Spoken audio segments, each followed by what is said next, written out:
Chapter 13. Claws of Death. Joe. The lions rushed forward. V! I gasped. The whole crew froze in place and watched in helpless horror as the savage beasts circled around the pop star. V stood in the center of the cage, gripping the whip in both hands. She turned her head from one lion to the other, not sure what to do. They growled and moved in closer. Suddenly, somebody pushed past a group of stagehands and rushed to the door of the cage. It was the animal trainer. Yes, help her. The stocky man flung open the door and stepped inside. Sit down, he shouted, cracking his whip. The lions turned their heads. First, they simply stared at the guy. Then, they attacked. Look out, V shrieked. But it was too late. One of the lions lashed out with its claws, knocking the whip from the trainer's hand. The other one pounced, shoving him backward and out of the cage. Down he went. Bang. The trainer's head smashed against the base of a spotlight. The blow knocked him out cold. Clang. A stagehand slammed the cage door shut before the lion could escape. The beast bounced against the bars and fell into the sawdust. But that only seemed to make him angrier. Scrambling to its feet, the lion joined its partner in the center of the cage, where V stood as helpless as a baby lamb. The lion's eyes glistened as they licked their chops with long pink tongues. One of them took a step toward her, growling. V raised the whip and brought it down hard with a quick, clean jerk. Crack! Sawdust flew into the air, showering down over the lion's face. The beast grunted and backed off. That's when the other one went after her. V, look out, I yelled. Her head snapped around, her eyes zeroing in on the other feline predator. It hunched down on its back legs and prepared to pounce. Crack! V's whip whizzed through the air, spraying the lion with sawdust. Go get him, V. In my heart I was cheering, but in my brain I knew V wouldn't be able to keep both of the lions at bay for very long. Sooner or later, the so-called king of the jungle would win the fight, and V would get hurt, or worse. I have to do something now. Opening my mouth as wide as I could, I unleashed a loud battle cry from the depths of my throat. Then I charged straight at the cage. The lions turned their heads, curious and confused. I had no idea what I was going to do once I reached the cage, but I would think of something. Joe, no! V screamed. My body slammed against the cage with a thud. Poking my arms through the bars, I teased and coaxed the baffled beasts by fluttering my fingers at them.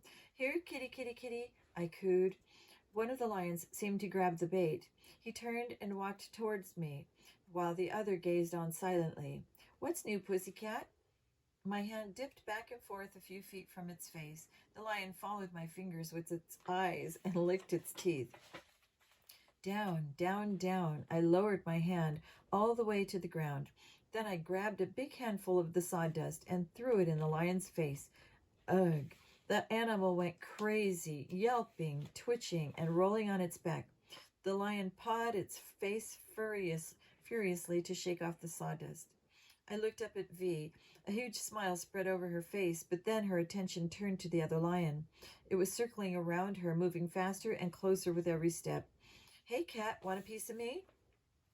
Who said that? My eyes gazed over to the other side of the cage. I quickly spotted a pair of hands poking through the bars. It was Frank. Nice. Come and get it, fat cat, he taunted the beast. The lion turned around and charged after Frank. Whoosh! My brother threw a big handful of sawdust in the animal's furry face. The beast went down with a roar, shaking its head from side to side. I started to relax when the other lion came after me. Joe! V screamed. I ducked down to grab more sawdust, but I didn't move fast enough. The lion's claw slashed across my face. With a powerful jerk, I went flying backward. I knocked senseless by the force of the lion's huge paw. Joe! V shrieked. She started to run toward me. My brother shouted at her, V, stop! Head for the door! In a daze, I glanced up to see her bolting for the door of the cage while Frank threw another handful of sawdust at the angry lions. One of the stagehands flung open the door. V dashed through and, slam, the door swung shut. V was free. I closed my eyes and flopped backward onto the floor. A stream of blood trickled across my face. Ouch! The next thing I knew, V was leaning down over me, holding my head in her arms. Joe, are you all right? Can you hear me, Joe? I gazed into her eyes. Hey, I said softly, aren't you that famous singer? Can I have your autograph? She laughed and hugged me. Thanks, Joe, she whispered. You saved my life. She helped me to my feet. I felt a little stunned, but all in all, I was okay. You're bleeding. V pointed to my left cheek. Maybe you should see a doctor. You might need stitches. I reached up and touched the wound. It's just a scratch, I assured her. Where's Frank? I'm not the only hero around here. He's helping Jillian. I turned around and saw my brother helping Jillian to her feet. She looked incredibly pale and a little shaky. Frank had to slip his arm around her to keep her standing. V and I walked over to help them out. I'm so sorry, V, Jillian whimpered. It was all my fault. I fainted and hit the lever, and I'm sorry. Can you forgive me?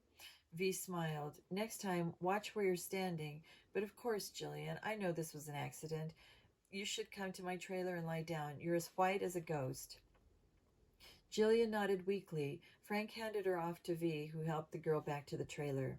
I looked at Frank. Thanks, bro, I told him. I couldn't have done it alone. He shrugged and said, I know. Then he added, You're bleeding. I know. We laughed. Brewster Fink walked toward us with the first aid kit. Okay, Mr. Hero, he said. You saved the day. Again. But I'm not letting you do any more work until I fix up that scratch on your face. It's the least I can do. The big bearded guy cleaned the wound and applied a large bandage. Meanwhile, Frank paced back and forth, staring at the floor. Then he turned his back to us and picked up a notebook. You're good as new, said Brewster, slapping my back. Good job, man. Thanks, dude. As soon as Brewster walked away, Frank turned around and held up the notebook. You have to see this, Joe. What is it? Jillian's notebook. He handed it to me. I opened it and started flipping through, and I was totally shocked by what I saw. Most of the pages were filled with V Sharp's name, written over and over again in different styles. Sometimes the letters were curly or loopy. Other times they were blocky and bold. V Sharp, V Sharp, V Sharp. Again and again, page after page. This is really weird, I muttered. Yes, it is, but wait till you see this. He reached over and flipped to the end. He pointed to the page. I looked down and gasped. It said, V's last day. Cut and die. I looked up at my brother. What does this mean? I asked him. He stared down grimly. It means that Jillian Good is one of our prime suspects. I looked at Frank and shook my head. It's hard to believe that Jillian would do this, I said. She loves V. Maybe a little too much. Oh, come on, Frank. Do you really think Jillian is capable of hurting someone? She's one of the sweetest girls I've ever met, and one of the coolest girls you ever had a crush on. Frank lowered his head and blushed. Yes, but what about this notebook? I glanced down and stared at the words again.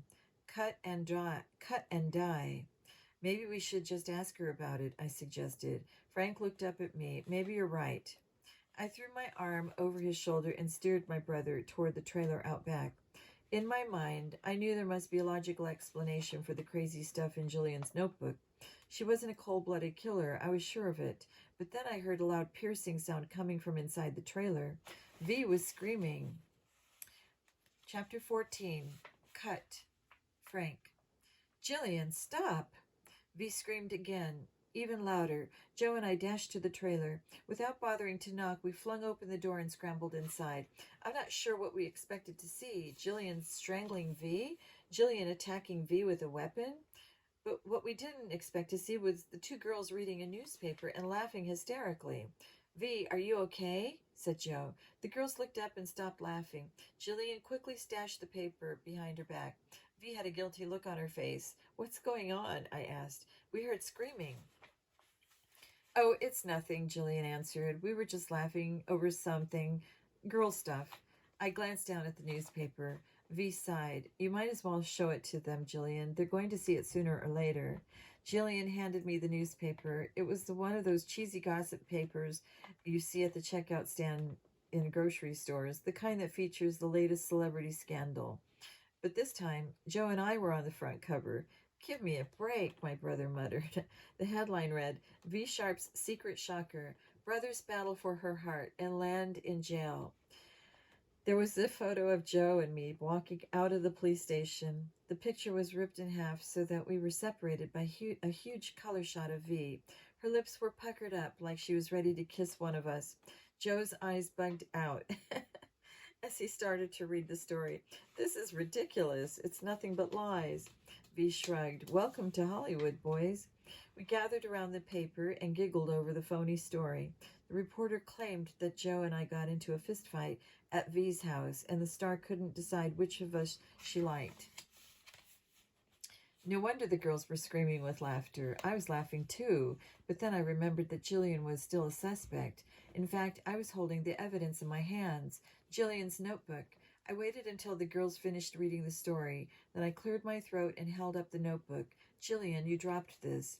She stared at it and blinked her eyes. Oh, thanks. I hope you don't mind, but I flipped through to find out who it belonged to, Joe said. It was a lie, but we definitely needed it. Hey, why did you write V's name in it so many times? Jillian didn't hesitate with her answer. Oh, that. V wanted me to come up with a new logo for her name. When I told her that I'm studying to become a designer, she asked me to help her out.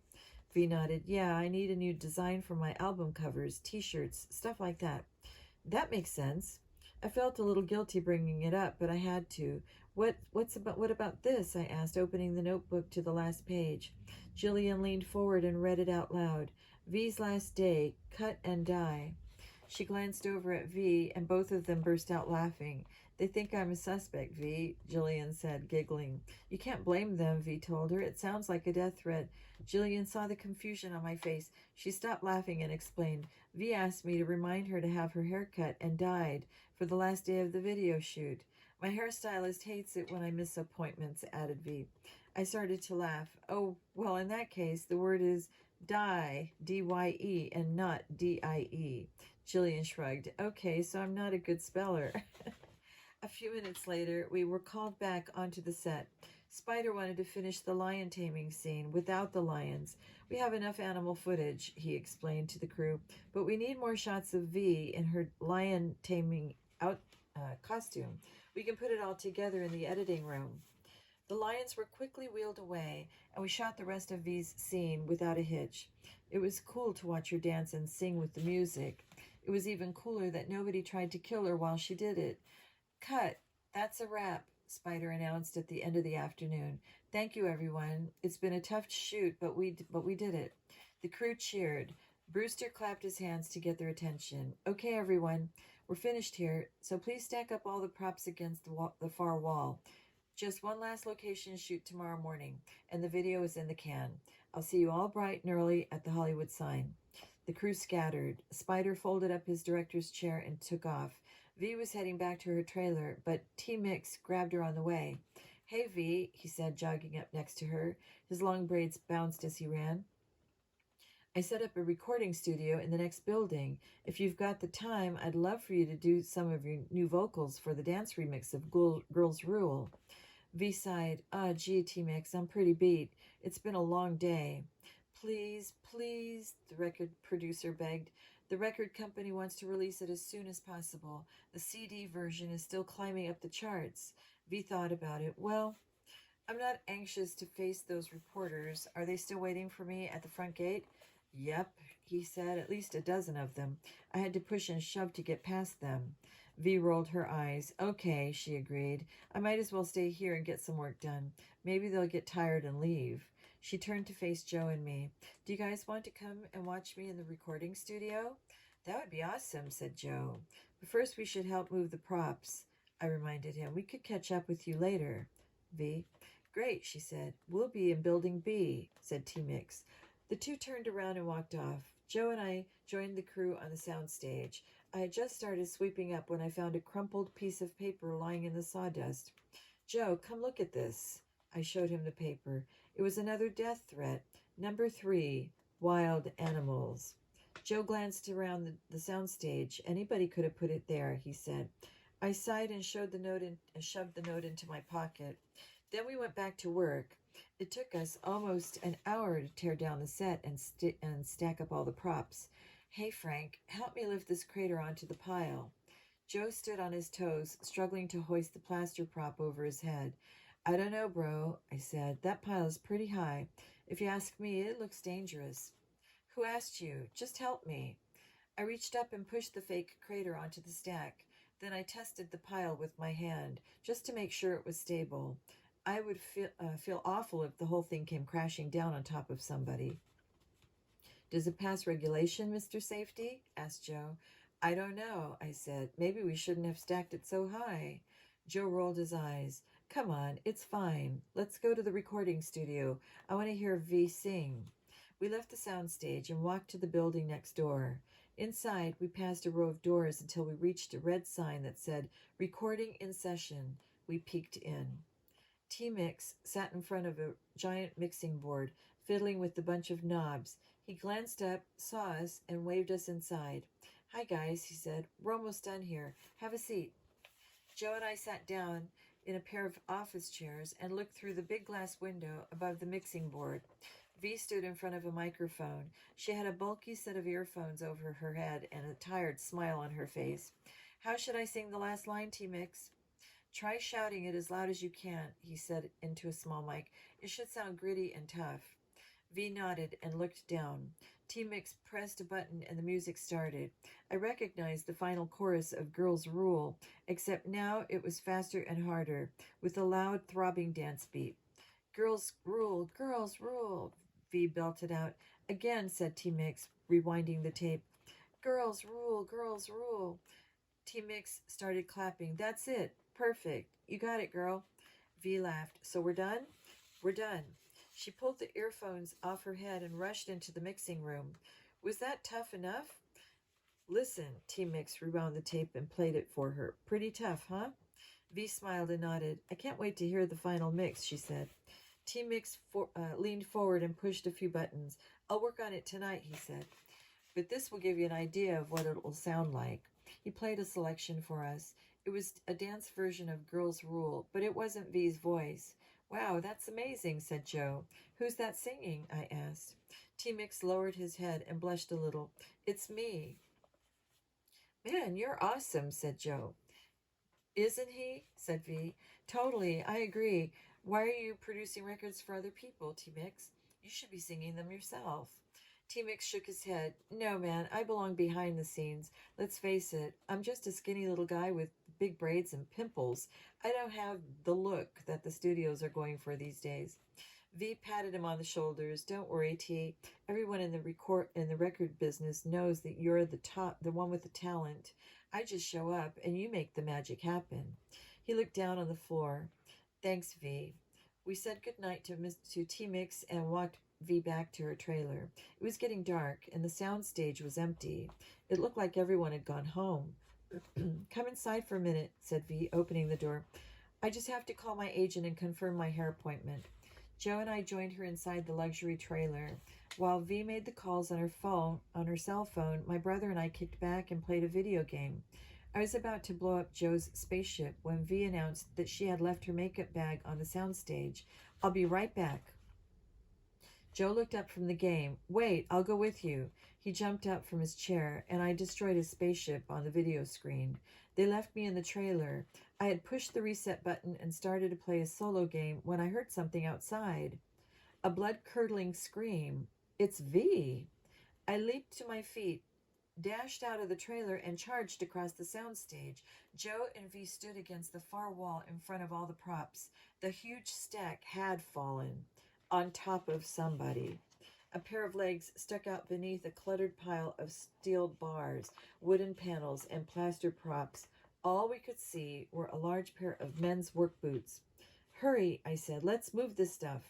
Joe, V, and I started clearing away the wreckage piece by piece. Whoever was buried beneath it wasn't moving.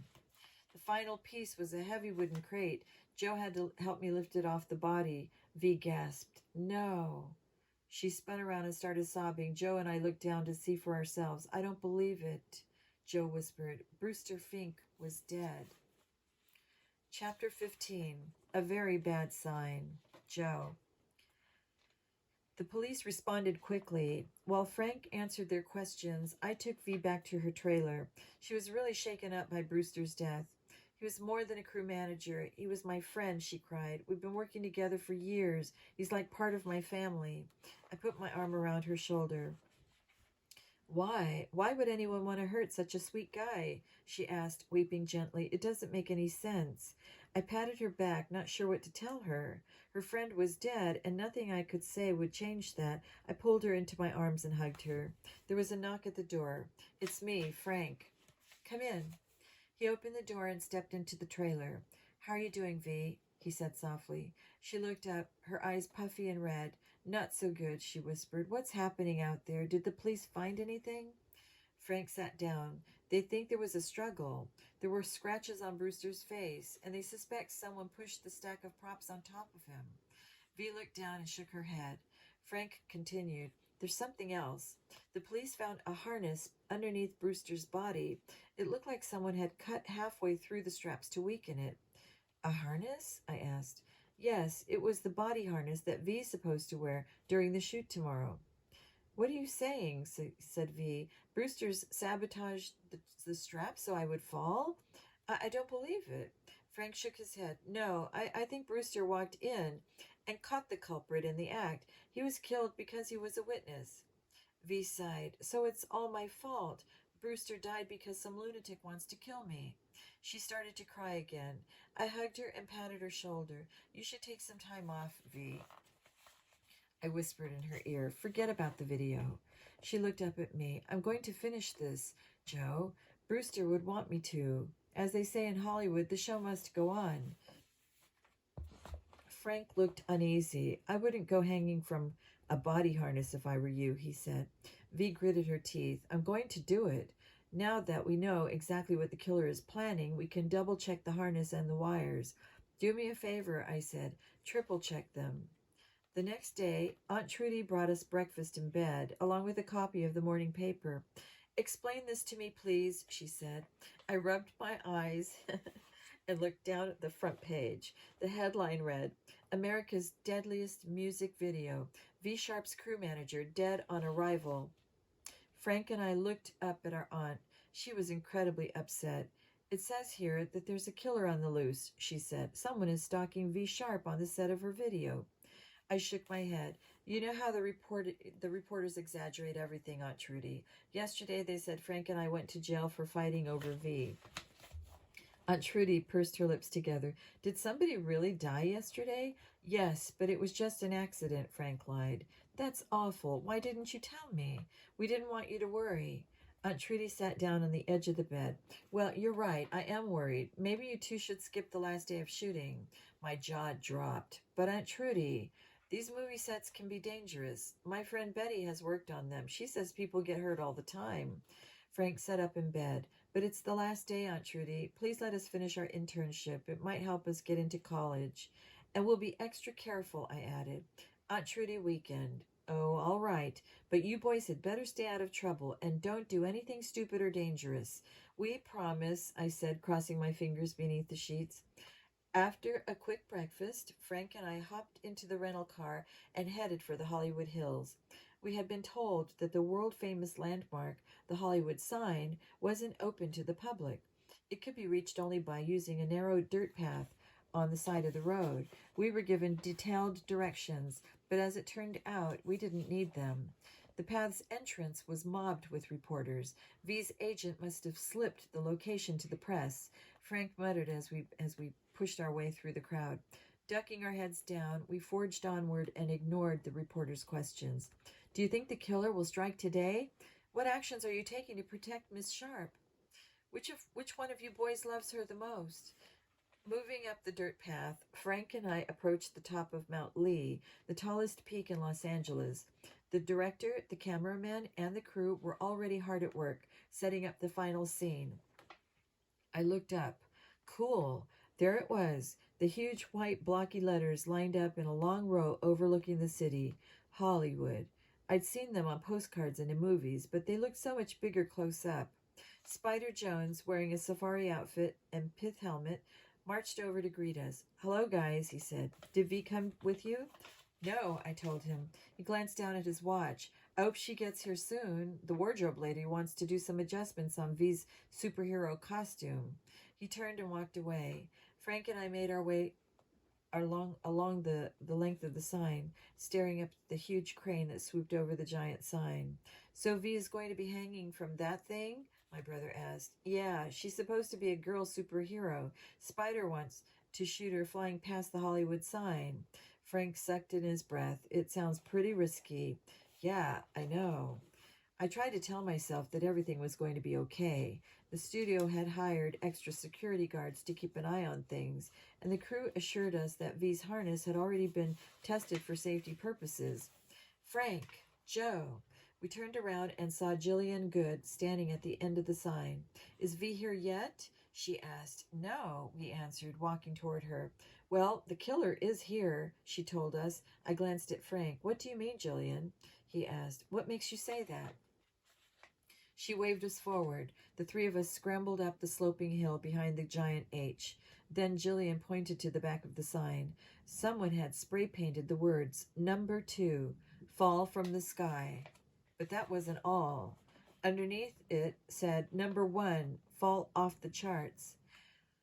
I guess that's all of them, said Frank. The last of the top 10 ways to die.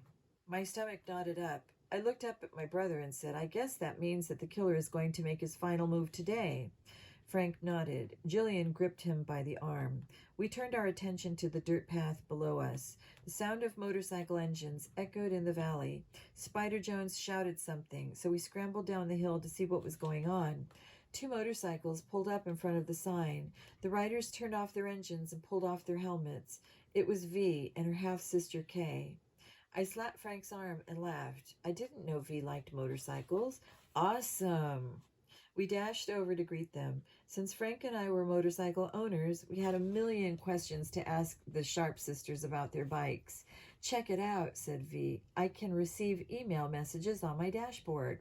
She pointed out the motorcycle's incredible features, which included a cell phone, internet access, a personal date book, and a button to open the gates of her mansion. Man, I said, these are killer bikes. I could have kicked myself for using the word killer, but V and K didn't seem to notice. Before we could ask more questions, Spider Jones whisked V off to see the wardrobe lady. Jump to it, my little superstar, he gushed. Kay grabbed the famous director and started telling him about her future plans to star in her own video. Frank and I used the opportunity to slip away and check up on the technical crew.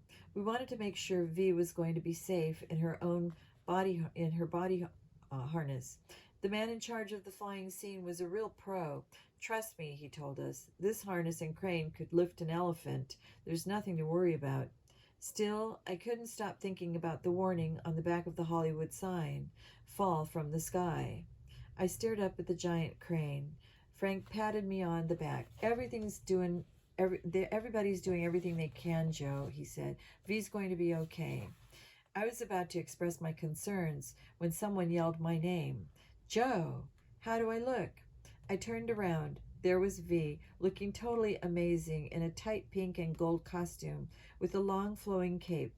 Her hair was shorter and darker, which only made her look more beautiful, if that was possible. V, you look totally super. She laughed. Thanks. The wardrobe lady really outdid herself, didn't she? She spun around, waving her cape in the air. Listen up, everyone, Spider yelled. Let's do this, V. Are you ready to get into that harness? Ready as ever, she answered. I couldn't take my eyes off her as she slipped into the body harness and prepared for the scene. The crew tugged on the wire, then gave a signal to the crane operator behind the sign. Ready? Lift her up. The crane whirred, and V started rising up in the air. Higher and higher she went until she floated 40 feet over our heads. Look, I'm flying, she shouted down to us. She twirled and swung back and forth gracefully. Wonderful, V, Spider shouted up at her. Cameras, start rolling. I don't want to miss any of this. V tilted forward with her hands pointing in front of her. She swooped the air, then turned her head and smiled at the camera. Excellent, excellent, Spider yelled. Do that again, V. I started to feel more comfortable as I watched her swing back and forth like a professional acrobat. Wow, she's really good at this. Then something strange happened. The crane's engine roared and the giant metal arm jerked to the side. V went flying. The crane bobbed and jerked again. The sudden movement caused V to lose her balance. Her whole body flopped backward, sending her spinning and reeling through the air. What's going on? I muttered. The crane lurched. V screamed.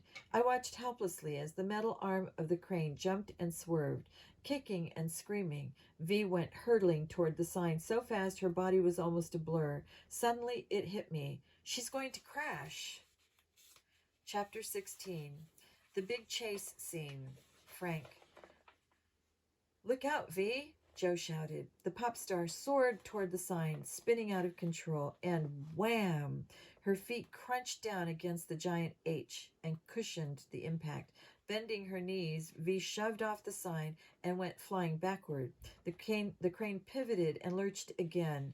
Whoa! V shrieked as she swooped through the air in a long arc. It looked like she was going to collide with the other end of the sign. She's going to get killed, I thought. Come on, Joe, I said, grabbing my brother's arm. Let's see who's operating that crane. We charged up the hill and scrambled toward the backside of the sign. The crane was braced against the slope, chugging and grinding as it steered the long metal arm back and forth. As we ran toward it, I noticed someone lying on the ground a few feet away. It was the crane operator. Somebody had knocked him out unconscious. Who's moving the crane? Joe asked, gasping. We stepped over the operator and looked up at the seat of the crane. Sitting at the controls, laughing madly as he pulled the levers back and forth, was the last person we suspected to see. T. Mix. Freeze! I shouted. The record producer snapped his head around and looked at us. His long braids hung down over his face, but they couldn't hide the evil glint in his eyes. Joe and I reached up to grab him, but T-Mix was too fast for us, hopping off the seat of the crane and fortunately breaking it just before he hit the ground and took off running down the hill. Joe and I bolted after him, but it was hard to keep up. The guy was little but fast. As he disappeared around the end of the sign and pushed past the crew, I was afraid we were going to lose him. Frank, over here, Joe yelled. The bikes. He pointed toward V and K's motorcycles. Without even hesitating, we jumped onto the bikes, revved them up, and zoomed down the dirt path after T-Mix. He glanced back at us and started running faster. Joe and I rumbled over the bumps and dips of the steep terrain. Down the hill, faster and faster, we sped toward the highway below. I didn't know what was going to happen when we reached the bottom. The road was crowded with trucks, cars, and reporters, but that didn't stop T-Mix. He bent down like a running back at the Super Bowl and hurtled headfirst into the crowd. Hey, look out! Who is that guy? He's crazy. The reporters scattered, opening a small path for T-Mix and our motorcycles. We steered the bikes right through the middle of the crowd without hurting anyone. He's not getting away now, I thought. T-Mix ran into the middle of the road, waving his arms at the approaching traffic. A large gray Cadillac screeched to a halt. T-Mix ran around the side of the car, flung open the door, and dragged the driver, V's agent, Jackson Puck, out of the seat. T-Mix jumped behind the wheel and slammed the door. Then he gassed it, zooming off down the hill. Jackson started shouting and shaking his fist at him. As Joe and I sped by on the motorcycles, I heard the agent yell, "If you get one scratch on my car, buddy, I'm going to sue you." The race was on. T-Mix was about 40 yards away ahead of us, swerving back and forth on the long winding road. Joe and I crouched forward and increased our speed. We had to lean hard on the bikes, first right, then left, then right again, to make it through the swooping curves of the Hollywood Hills. Suddenly, my back tire skidded beneath me. For a second, I thought I was going to go flying over the guardrail, but then I managed to steady my bike and turn my attention back to the chase. T-Mix was only 10 yards ahead of us now. I glanced at the houses and lawns that lined the road. I immediately recognized where we were. It's V's neighborhood. As I passed by the huge mansions, I got an idea. Signaling to Joe with my left hand, I pointed at T-Mix's car and made a circular motion with my arm. I wasn't sure if my brother understood, but then he forged ahead in front of me and zoomed up next to the gray Cadillac. That's it, Joe. Get ready. We rounded a sharp curve. I spotted V's house in the distance. Then, glancing down at the dashboard, I pushed the button that opened V's front gate. Yes, it's opening. Joe knew exactly what to do. As soon as he and T Mix reached the gated entrance, Joe swerved his bike and forced T Mix onto V's driveway. We got him. He's trapped. But T Mix wasn't going to give up that easily. Heading straight for V's front door, he suddenly slammed on the brakes and spun the car around. Then, hitting the gas, he took off across the lawn.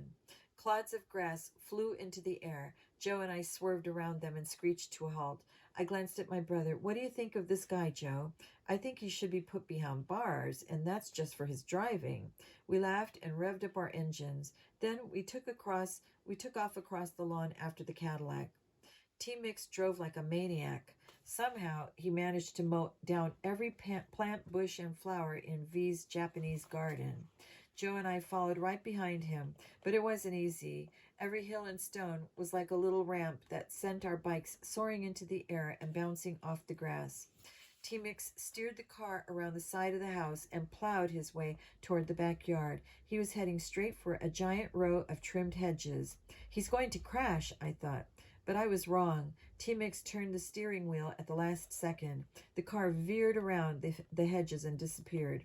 That's when I heard the splash. A few seconds later, I heard T-Mix's voice. Help! Help!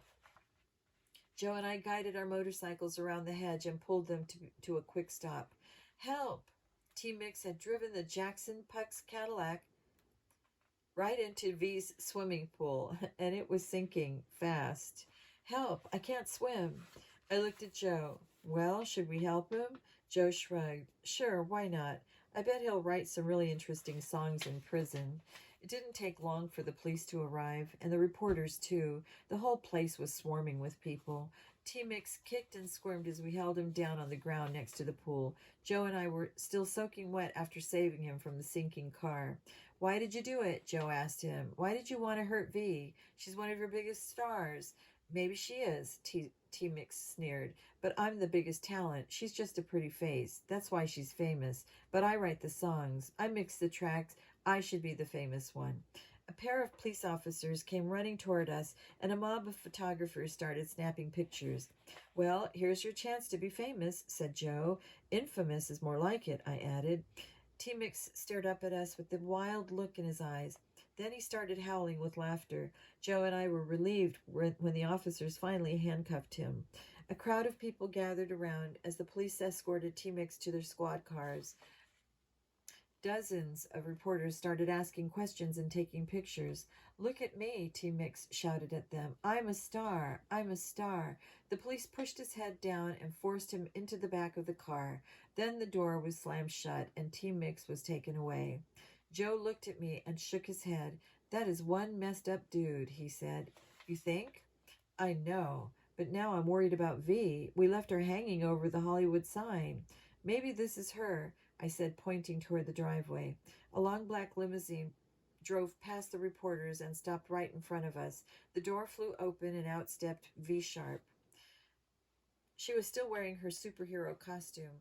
Superwoman, you're okay, Joe shouted. V laughed, ran over, and gave us both a hug. You guys are the real superheroes, she said. How can I thank you? Give them a kiss, shouted a reporter.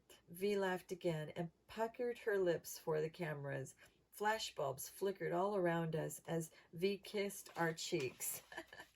Then I noticed other people climbing out of the limousine. Kay Sharp, Spider Jones, Jackson Puck, and Jillian Good. They rushed over to greet us. Everyone was hugging and cheering, except for Jackson Puck, who wasn't too thrilled to hear about his Cadillac sitting at the bottom of V's pool. After talking to the police and answering some questions from the press, V invited all of us inside to celebrate the completion of the music video. We've all worked hard enough today, she announced. It's party time. As we followed her into the mansion, my brother grabbed me by the arm and whispered in my ear, Now this is what I call a Hollywood ending. Chapter 17, Another Hollywood Ending. Joe. I miss her already. That's what I started thinking as soon as we got back home to Bayport. And 2 weeks later, the feeling hadn't passed. Dad was sitting in his armchair doing a crossword puzzle. Mom was reading a book about ancient Egypt. Frank was finishing his homework, and Aunt Trudy was yelling at me to take my feet off the coffee table. Where are you when I need you, V? I held the TV remote in my hand and changed the channel to the VTV network.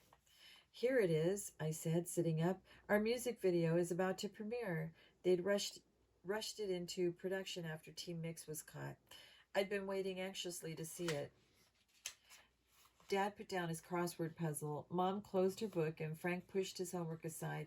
Even Aunt Trudy grabbed a spot on the sofa next to me.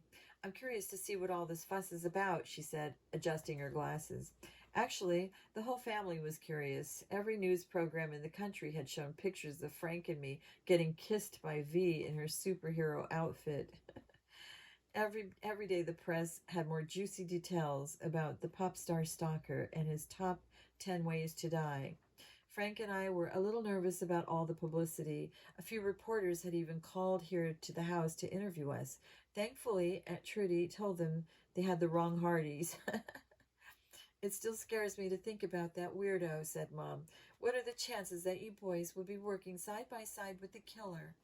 The chances are good when you're undercover agents, I thought to myself. Of course, I didn't tell her that. I just cranked up the volume on the TV so we could hear the VJ introduce V's new video. A guy with spiky blonde hair appeared on the screen. Tonight's a very special night for fans of America's biggest teen pop sensation, V Sharp. I'm sure you've heard about what happened to the young star 2 weeks ago.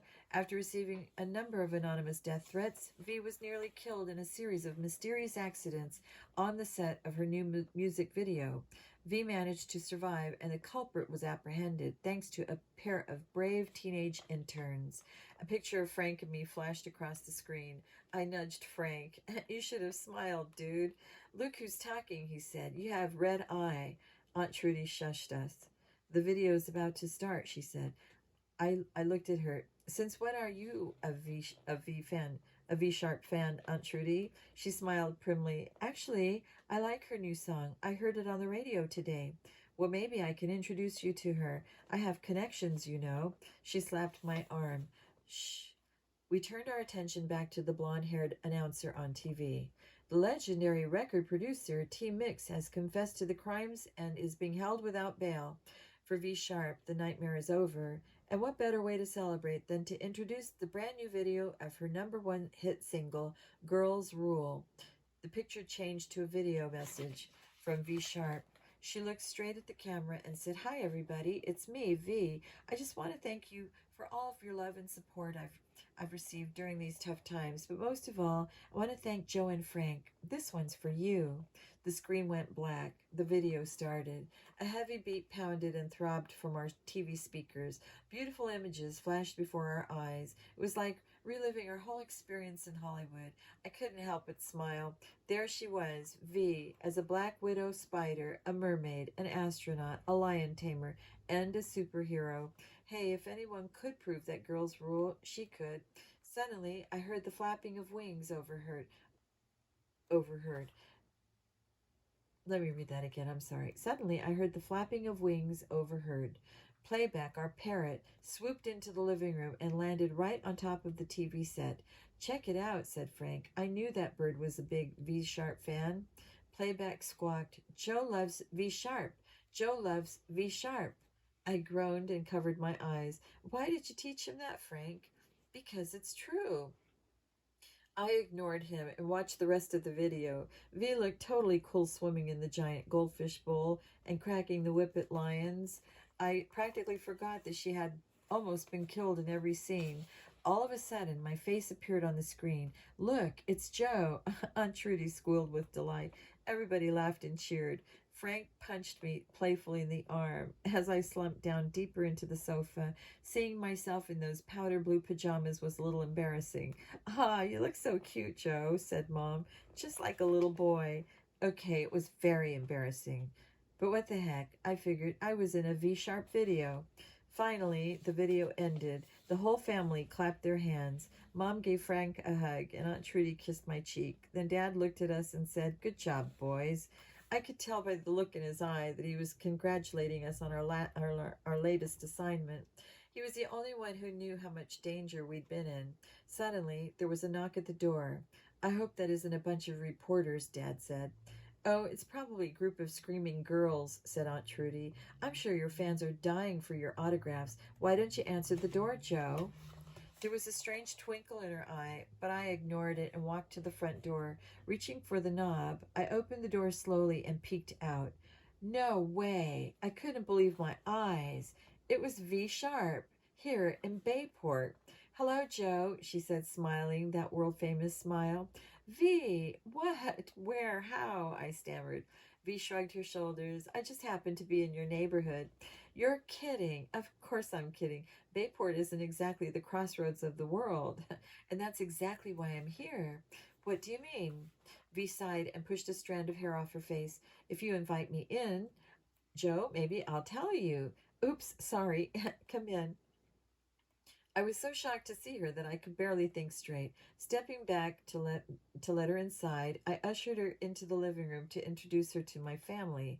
Mom, Dad, Aunt Trudy, I'd like you to meet V Sharp, said Aunt Trudy. It's a pleasure to finally meet you. I'm a big fan. Come sit next to me. I glanced at Frank and stifled a laugh. V took a seat on the sofa and explained why she was here. The press is having a field day with the whole pop star stalker story. There are reporters and cameras everywhere I go. They just won't leave me alone. It's crazy. After the whole experience, I just want to get away from it all. I still didn't understand how she'd found her way here to Bayport. Everybody wanted to interview me for the video premiere tonight, V continued. My hairstylist, Betty, told me I should take a break and spend some time where no one would find me. She said she had a good friend on the East Coast who might let me visit for a few days. She looked at Aunt Trudy and smiled. Suddenly, it hit me. Betty? Wait a minute, I said, turning to Aunt Trudy. Your friend Betty in L.A.